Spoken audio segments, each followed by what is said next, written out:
By the spring of 1945, the war in Europe was not just ending.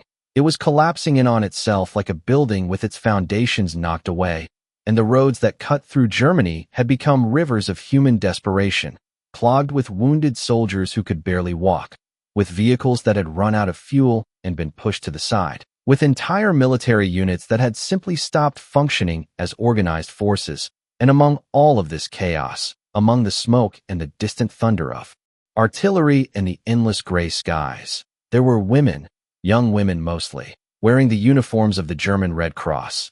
And these nurses were marching, not because they had anywhere specific to go, but because stopping meant dying, because the front lines were shifting so rapidly that standing still was the most dangerous thing a person could do.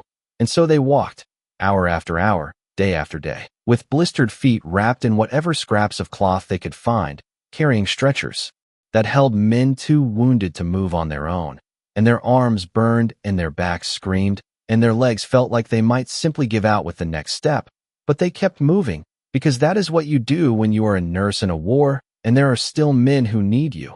Even when you have not slept in 3 days, even when you have not eaten a proper meal in nearly a week, even when every part of your body is begging you to just lie down in the mud and close your eyes and let whatever happens next simply happen. These were not soldiers in the traditional sense. They had not fired rifles or driven tanks or planned military operations, but they had seen the war more intimately than almost anyone. They had held the hands of dying boys who called out for their mothers. They had changed bandages on wounds so terrible that describing them would make most people turn away. They had performed medical procedures in barns with dirt floors while bombs fell close enough to shake dust from the rafters, and they had done all of this with supplies that were running out, with equipment that was worn and damaged, with medicines that had to be rationed so carefully that deciding who received morphine and who did not became an almost unbearable responsibility. And through it all they had kept going, because that is what nurses do. That is what medical personnel do in every war throughout history. They keep going until they physically cannot go any further. And by the spring of 1945, many of these German Red Cross nurses had reached that point. They had pushed past exhaustion into some territory beyond it that does not really have a name, a place where the body moves on automatic and the mind becomes numb just to protect itself from the horror of what it is witnessing. The collapse of the German military in those final weeks was something that had to be seen to be believed, and even those who saw it would later struggle to put into words what it was actually like. Hospitals that had been built to hold perhaps 200 patients were now overflowing with 2,000. With wounded men lying in hallways and stairwells and out in courtyards, with nurses running from patient to patient trying to do what little they could with almost nothing, and the sounds in those places were sounds that would stay with people for the rest of their lives. The moaning, the crying, the desperate pleas for water or medicine, or simply for someone to stay and hold a hand during those final moments. And the nurses moved through this landscape like ghosts, their white uniforms long since stained with blood and dirt, their faces hollow from lack of food and lack of sleep, but still moving, still working, still trying to save just one more life, even when saving lives had become almost impossible. One nurse who survived those final days would later recall that they had stopped counting days entirely, because counting days implied some kind of normal passage of time, and there was nothing normal about what they were experiencing. She said that instead they counted something else. They counted how many men they could still save. And that number grew smaller and smaller as the supplies ran out and the chaos grew worse. But as long as the number was not zero, as long as there was still one more life they might be able to preserve, they kept working, and this was not courage in the way that movies usually show courage. This was something quieter and more desperate. This was simply refusing to give up, because giving up felt like a betrayal of everything they had trained for, everything they believed in, everything that made them nurses in the first place. As American and British forces swept across Germany in those final weeks, moving faster than anyone had anticipated, entire German medical units found themselves cut off from their own lines, surrounded by enemy territory with no way to retreat and no reinforcements coming. And some of these units simply dissolved, with personnel scattering in every direction, hoping to find safety somewhere. But others stayed together, the doctors and nurses and orderlies continuing to care for their patients. Even as the sound of Allied artillery grew closer and closer, and there is something both heartbreaking and deeply admirable about that choice. The choice to stay with the wounded, even when staying meant almost certain capture. Even when escape might still have been possible for those willing to abandon their patients. But most of the nurses did not leave. Most of them stayed. Because you do not become a nurse unless you have something inside you that makes abandoning people in need feel like an impossible thing to do. The marches in those final days were brutal beyond description. Entire groups of nurses walking for miles and miles with nothing to eat except whatever scraps they could find along the way, sleeping in ditches when exhaustion made it impossible to take another step, waking to the sound of aircraft overhead and scrambling for cover, and then continuing on, always continuing on, because there was no other option. And some of the nurses had wounds of their own that they were hiding, cuts and burns, and infections that they treated as best they could while still treating others. And some of them were so weak from hunger that they could barely lift a stretcher, but they lifted them anyway, because the men on those stretchers could not walk at all, and leaving them behind was simply not something these women were capable of doing.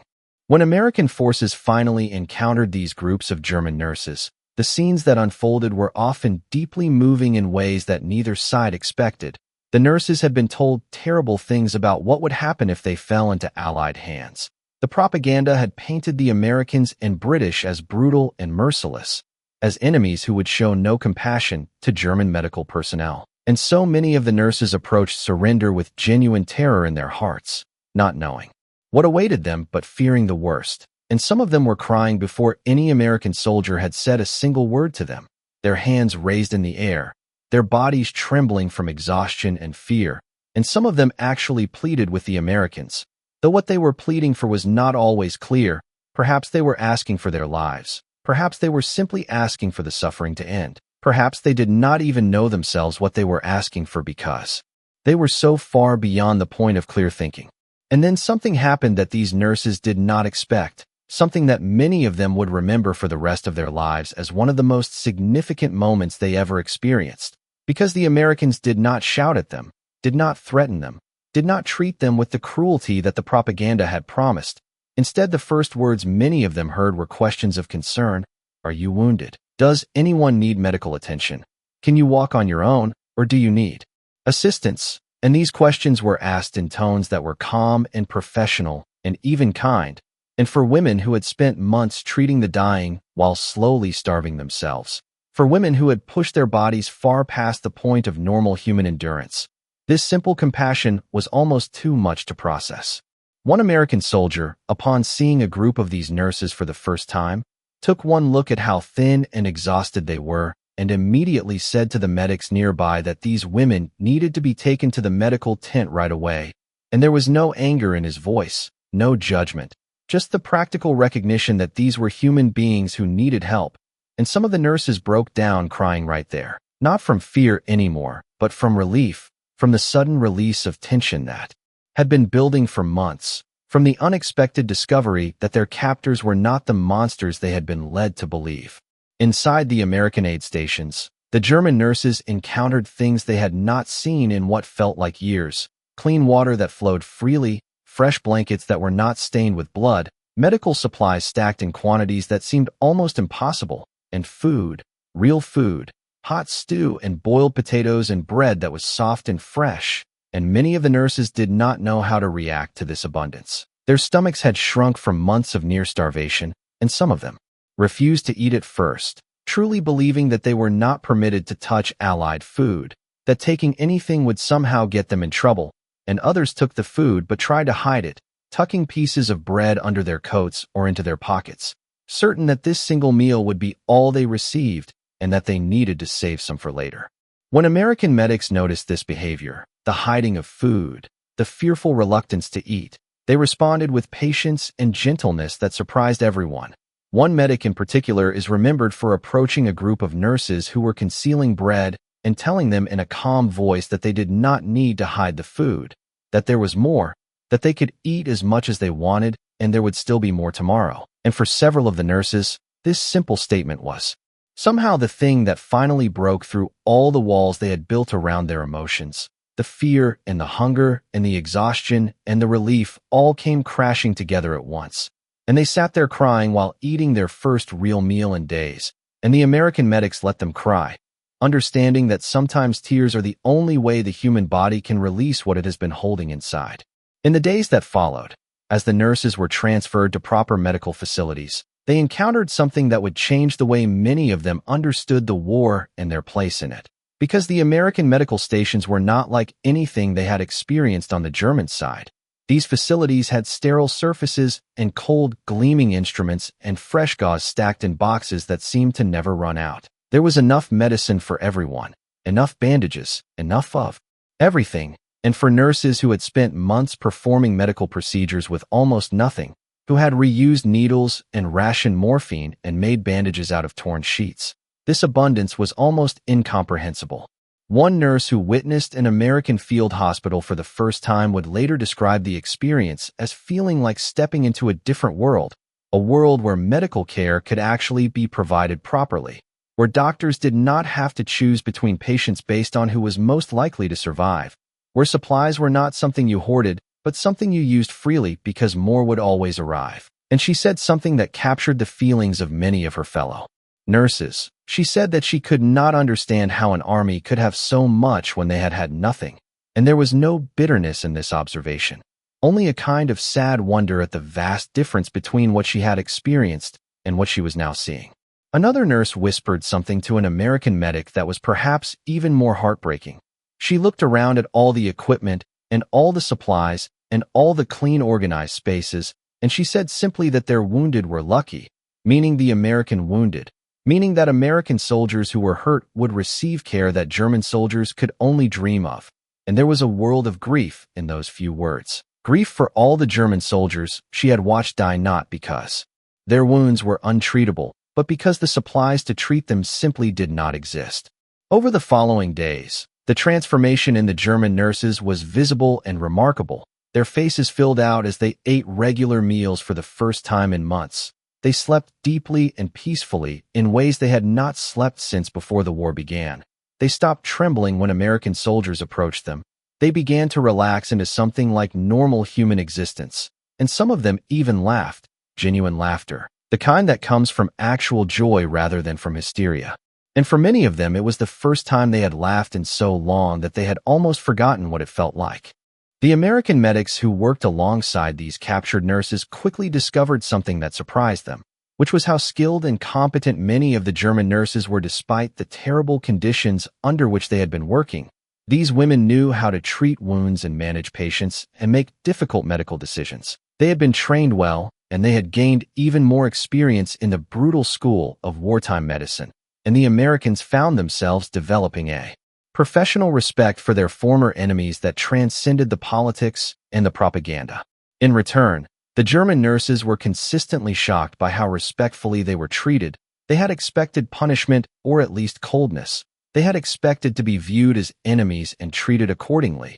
But instead they found themselves treated as what they actually were, which was medical professionals who had been doing their duty under impossible circumstances. And one nurse expressed this surprise directly to an American sergeant, telling him that he treated them like human beings, and that they had not been expecting that. And there is something profound in this statement, something that speaks to the way propaganda and fear can distort our expectations of others, and something that speaks to the power of simple human decency to cut through all of that distortion. As time passed and the war officially ended, the nurses were transferred to internment centers where they were questioned about their activities and their knowledge and their roles in the German military medical system. And these interrogations must have been frightening for many of them, not knowing what the Allies were looking for, not knowing if something they said might be used against them. But for most of the nurses, the process ended without charges, because the Allies understood that being a nurse was not a war crime, that caring for wounded soldiers regardless of which uniform they wore was not collaboration with evil, that these women had simply been doing the job they had trained for under circumstances they had not chosen. When the nurses were finally released, many of them returned home to find that home no longer existed in any recognizable form. The hospitals where they had trained were destroyed. The cities where they had grown up were piles of rubble. Their families were scattered or dead or simply missing. And Germany itself was a nation that had been utterly transformed by defeat, divided and occupied and facing a future that no one could predict. And these nurses had to somehow rebuild their lives in this shattered landscape. carrying with them memories of everything they had seen and done and experienced. But among all those memories, among all the horror and the suffering and the loss, many of the nurses never forgot those first moments in American custody, never forgot the food and the blankets and the medical supplies, never forgot the kindness that had been shown to them when they expected only cruelty. And in a war defined by so much brutality and so much hatred, these small moments of compassion stood out as something precious, as evidence that even in the darkest times human beings are capable of treating each other with dignity and respect. This is what makes stories like this worth telling, not because they erase the horrors of war or pretend that everything ended happily, but because they remind us that human nature is complicated and surprising, that people can find kindness within themselves even after years of conflict, that the enemy soldier you were taught to hate might turn out to be just another person doing their best to survive, and that sometimes, in history's darkest moments, human beings can still surprise each other with compassion. The German Red Cross nurses who were captured in those final days of World War II experienced something that changed the way they understood their former enemies and perhaps changed the way they understood humanity itself. They learned that the propaganda had lied to them, that the Americans were not the monsters they had been told to expect, and this realization must have been both comforting and troubling. Comforting because it meant they were safe, troubling because it raised questions about everything else they had been told, about all the beliefs that had shaped their world. History is full of grand narratives about battles and strategies and political decisions, but it is also full of smaller stories like this one, stories about individual human beings meeting each other across the lines of conflict and discovering their shared humanity. And these smaller stories matter just as much as the grand narratives, perhaps more, because they remind us that wars are fought by real people with real fears and real hopes and real capacity for both cruelty and kindness, and that the outcome of any war depends not just on military strength, but on the choices that individual people make in moments when no one is watching. The nurses survived, most of them, and they went on to live their lives in the decades that followed, some returning to medicine, some starting families, some never speaking of the war again, but all of them carrying the memories of what they had experienced. And those memories, the good ones and the terrible ones alike, became part of the larger story of World War II, part of the complicated legacy that we are still trying to understand and learn from today. And if there is any lesson to take from their story, it might be this, that even when everything seems hopeless, even when the world appears to have gone completely mad, there is always the possibility of compassion, always the chance that the next person you meet will surprise you with kindness. And that possibility is worth holding on to no matter how dark the circumstances become.